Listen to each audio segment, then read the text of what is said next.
오늘은 5월 7일 민수기 20장 14절부터 21절까지입니다. 모세가 가데스에서 에돔 왕에게 사신을 보내며 이르되 당신의 형제 이스라엘의 말에 우리가 당한 모든 고난을 당신도 아시거니와. 이제 가나안 땅으로 가는데요, 좀 답답한 일이 벌어졌어요. 가나안 땅으로 가려면 에돔이란 나라를 통과해야 되는 겁니다. 그게 지름길인 거예요. 그래서 모세는 고민하다가 사신을 보내요. 에돔 왕에게 우리가 그 땅을 좀 지나가면 안 될까요? 라고 하는 사신을 좀 보내서 좀 겸손하게 좀 읍소하는 것이죠. 그런데 여기 뭐라고 했냐면은 우리 형제 이스라엘의 말에 좀 들어주십시오, 이 말 이렇게 표현해요. 형제라고 표현해요. 왜냐하면 에돔이란 나라는 그 나라를 세운 조상이 있어요. 누굴까요? 에서입니다. 에서가 에돔을 세운 거예요. 근데 에서의 형제가 있죠. 누구죠? 야곱이죠. 야곱이 세운 나라는 어딜까요? 이스라엘인 거예요. 그러니까 에돔이란 나라와 이스라엘이란 나라는 형제지간인 거죠. 조상이 같아요. 조상이 형제예요. 그러니까 모세는 그 역사적 배경을 이용해서 얘기를 하는 거예요. 우리 형제 아닙니까? 그러니까 조금 지나갈 수 있도록 좀 도와주세요라고 아주 겸손하고 아주 매너 있게 예의 바르게 아주 그냥 그 사람의 마음 가운데에 좀 어려움이 없도록 좀 아주 겸손하게 좀 부탁하는 장면을 보게 돼요. 여러분, 인생이라는 게요, 살다 보면 나 혼자 살 수가 없는 게 인생이잖아요. 인생이라는 게 누구의 도움도 요청할 수가 있고 협력을 요청할 때도 있는 거예요. 사업하시는 분은 잘 아실 거예요. 혼자 사업 못 하잖아요. 함께 또 동역하는 게 있어요. 직장도 마찬가지죠. 나 혼자 어떻게 프로젝트를 다 감당해요? 동료가 있어야 되는 것이고 밀어주는 자와 끌어주는 자가 있어야 되는 거 아닙니까? 사회라는 게 그런 거죠. 그러니까 성도가 어떻게 지혜롭게 살 것인가를 우리는 이 말씀을 통해 배울 수가 있는데, 관계를 잘 맺어야 된다라는 거예요. 관계를 잘 맺으려면 내 주장을 펼쳐서도 안 되고 이기적인 마음으로 내 주장을 계속 펼쳐서도 안 되는 것이고, 상대방도 좀 배려하고 또 겸손하게 낮은 자세로 도움을 요청하는 관계가 되어야지만 서로 관계가 좋은 거 아니겠습니까? 우리가 사회에서 생활할 때 그렇게 살아야 된다는 거예요. 성도는 군림하는 자가 아니라 나보다 남을 더 높이는 자가 돼야 되고 겸손한 자가 돼야 된다. 그래서 관계를 잘 맺어야 된다라는 것들을 우리가 말씀을 통해 알 수가 있죠. 15절입니다. 우리 조상들이 애굽으로 내려갔으므로 우리가 애굽에 오래 거주하였더니 애굽인이 우리 조상들과 우리를 학대하였으므로 우리가 여호와께 부르짖었더니 우리 소리를 들으시고 천사를 보내사 우리를 애굽에서 인도하여 내셨나이다. 이제 우리가 당신의 변방 모퉁이 한 성읍 가데스에 있사오니 청하건대 우리에게 당신의 땅을 지나가게 없어서 우리가 밭으로나 포도원으로 지나가지 아니하고 우물물도 마시지 아니하고 왕의 큰 길로만 지나가고 당신의 지경에서 나가기까지 왼쪽으로나 오른쪽으로 치우치지 아니하리이다 한다고 하라 하였더니, 이제 모세는 그 땅을 에돔 땅을 지나가야 될 이유에 대한 설명을 하는데 어떤 얘기를 하냐면, 하나님께서 왜 우리를 지금까지 인도했는가에 대한, 여기까지 오게 되었는가에 대한 이야기를 하는데 다 하나님의 역사를 얘기하고 있어요. 우리가 애굽에서 종살이 할 때 하나님께서 우리를 구원해 주셨고 하나님이 약속한 땅이 에돔을 지나서 있는데 우리가 지금 당신의 땅 지금 변방에는 가데스에 있습니다. 그러니까 이거 다 하나님의 뜻이 아니겠습니까? 하나님이 이끄시는 큰 역사적 사명 가운데 있는 것이니까 우리를 좀 지나가게 해주세요. 당신의 땅에는 포도밭도 건들지 않을 것이고 우물물도 먹지 않을 것이고 우리가 좌로나 우로나 치우치지 않고 큰 대로로만 갈 테니까 제발 좀 우리를 지나가게 해주세요 라고 얘기하는 것인데, 이 사정을 설명할 때 하나님의 역사적 관점으로 모세는 설명을 하고 있다는 거죠. 자, 모세는 어떤 분이냐면 인생 되어지는 모든 것 가운데 하나님의 섭리가 있다라고 믿는 거예요. 그리고 이 모든 것들은 다 하나님의 역사 가운데 이루어지고 있다는 것을 믿는 거예요. 그래서 하나님의 역사적 관점으로 설명하고 있다. 무슨 말이겠어요? 내가 살아가는 모든 인생은 하나님의 주권과 섭리로 이루어지고 있고, 이 주권과 섭리로 내가 되어지는 모든 것이 결국은 하나님의 영광을 위한 것이다 라고 믿기 때문에 이렇게 설명하는 거다. 여러분도 마찬가지예요. 여러분들이 살아가는 모든 것에는 하나님의 주권과 섭리가 있어요. 그래서 그 모든 것들이 지나고 날 때는 하나님의 영광이 드러나야만 되는 거예요. 내 영광이 아니라 하나님의 영광이 드러나야만 한다. 우리는 그런 믿음과 신앙으로 살아가야 된다. 하나님의 영광을 위해 살아가는, 하나님의 섭리 가운데 순종하며 살아가는 여러분 되기를 축원드립니다. 18절입니다.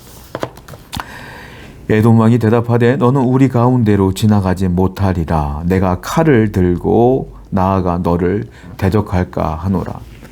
그런데 에돔 왕이요, 그렇게 구구절절 겸손하게 매너 있게 상대방을 존중해 주면서 설명했던 그 모세에 대한 답변이 뭡니까? 못 간다. 단호하게 거절해요. 너 자꾸나 귀찮게 하면 내 군대 보내서 너희들 다 죽일 거야. 오지 마. 이렇게 단호하게 얘기해요. 여러분, 이게요, 세상 살다가 보면 이럴 때가 많아요. 우린 분명히 하나님 은혜 가운데, 섭리 가운데에 열심히 산다고 살잖아요. 그리고 다른 사람을 높여주면서 양보하면서 정말 겸손하게 산다고 살잖아요. 그런데 세상에서 오는 반응은 단호할 때가 많아요. 내가 원하는 답이 안 올 때가 많아. 아주 단호하게 거절한. 이걸 아셔야 돼요. 세상은 저와 여러분들에게 위로를 주지 않습니다. 세상은 우리에게 실망감을 줘요. 세상은 우리를 대적해요. 우리에게 아픔을 줘요. 그러니까 세상에서 위로를 찾으려고 하지 마세요. 세상의 문제가 질비하지 않습니까? 그 문제가 해결돼서 내가 위로가 올 거라고 생각하지 마세요. 오히려 그 문제는 계속 가중될 거예요. 우리에게 위로를 주실 분은 하나님뿐이 없어요. 문제가 계속 생겨도 나를 위로할 분은 하나님뿐이 없다. 그러니까 늘 하나님께 감사하시고 위로를 하나님으로부터 받으려고 우리는 해야 된다. 어떻게 위로를 받을까요? 예배하셔야 돼요. 예배 가운데 위로가 넘쳐 흘러요. 기도하셔야 돼요. 말씀을 묵상하셔야 돼요.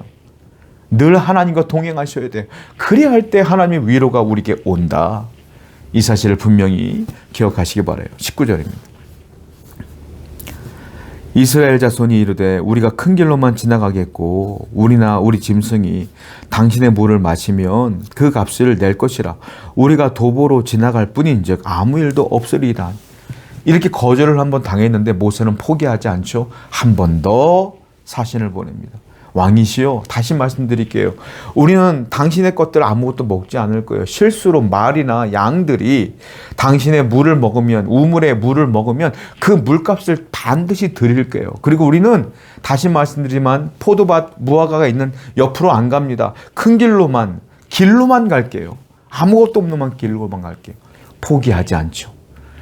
여러분, 믿음의 사람들은 이래야 돼요. 한번 좌절이 있다고 해서 믿음 버리는 것이 아니라, 한번 브레이크가 걸린다고 해서 멈추는 것이 아니라, 하나님의 뜻은 뭐예요? 가나안 땅으로 가는 거잖아요. 그러면 그 뜻을 이루기 위해서 계속 포기하지 않고 계속 도전하는 겁니다. 믿음은 포기하지 않는 거예요. 믿음은 계속 전진하는 거예요. 모세는 계속 포기하지 않고 하나님의 뜻을 이루려고 합니다. 여러분들의 믿음도 마찬가지예요. 끝까지 믿음 포기하지 말고 전진하셔야 된다. 20절입니다. 그는 이르되 너는 지나가지 못하리라 하고 에돔 왕이 많은 백성을 거느리고 나와서 강한 손으로 막으니 에돔 왕이 이같이 이스라엘이 그의 영토에 지나감을 용납하지 아니하므로 이스라엘이 그들에게서 돌이키니라. 에돔 왕이요, 이번에는요, 그 말을 듣고 설득당하지 않고 오히려 군대를 보내요. 진짜 군대를 보내고 많은 사람들을 보내서 길을 딱 막고 있는 겁니다. 그걸 보자마자 모세는 얼마나 화가 나겠어요. 야, 이렇게까지 하는데도 군대를 보내네. 싸우자는 건가? 모세 입장에서 볼 때 우리도 적은 인원이 아니까 싸워볼까? 할 수도 있죠. 백성들 누군가 얘기했을 거예요. 모세요, 우리가 언제까지 이렇게 치욕을 당해야 돼요? 언제까지 굴복당해야 돼요? 싸워서 어차피 하나님이 우리와 함께 하시는데 정복해버립시다. 누군가가 옆에서 얘기했을 거예요. 근데 모세는 가만히 생각해보고 말합니다. 아니다, 돌아가자 하고 우회를 선택합니다. 광야에서 돌아간다는 건 하루 이틀 길이 아니지 않습니까? 물도 없는 그 땅에서 얼마나 힘들겠어요? 그런데 돌아가요. 싸움을 피해요. 성도가 이래야 돼요. 모세는 깨달은 겁니다. 이렇게까지 얘기했는데 길이 자꾸 막히네. 이렇게까지 했는데도 막히네. 그러면 하나님의 뜻이 아닐 수 있지. 돌아가자. 싸우지 말자. 이건. 모세는요, 싸울 수 있음에도 불구하고 피합니다. 왜요? 하나님의 섭리가 아닐 거라고 생각하기 때문에 그래요. 하나님의 섭리는 순적하게 이루어지는 거예요. 자꾸 내가 믿음으로 도전함에도 불구하고 자꾸 길이 막히면 하나님의 뜻이 아닐 수 있기 때문에 돌아가는 것이 하나님의 뜻일 수도 있는 거예요. 그래서 모세는 돌아갑니다. 싸우지 않아요. 성도는 어떤 존재냐? 싸우지 않고 피하는 존재가 되어야 된다. 겁이 나서 피하는 게 아니라 하나님의 뜻이 아닐 수 있기 때문에 피하는 거예요. 하나님의 뜻이라면 열릴 텐데 안 열리네. 피하지 뭐. 하나님의 뜻을 존중해주고 하나님의 섭리를 그 어떤 것보다 앞에 두기 때문에 피하는 거예요. 이게 성도라. 성도는 하나님의 섭리를 쫓는 존재, 말씀을 쫓는 존재, 하나님의 주권을 쫓는 존재, 하나님의 뜻을 따르는 존재이기 때문에 그렇습니다. 오늘도 내 주장을 펼치지 마시고 억지로 문을 제끼지 마시고 하나님의 뜻을 따라 순종함을 따라 피할 수 있는 하나님의 백성 되기를 축원드립니다. 기도하겠습니다. 항상 하나님의 섭리를 따르는 성도가 되기를 원합니다. 길이 막힌다고 해서 분노하지 아니하고 또 다른 길이 있을 것을 믿으며 피하는 하나님의 섭리를 따르는 성도 될 수 있도록 인도해 주옵소서. 예수님의 이름으로 기도드렸습니다. 아멘.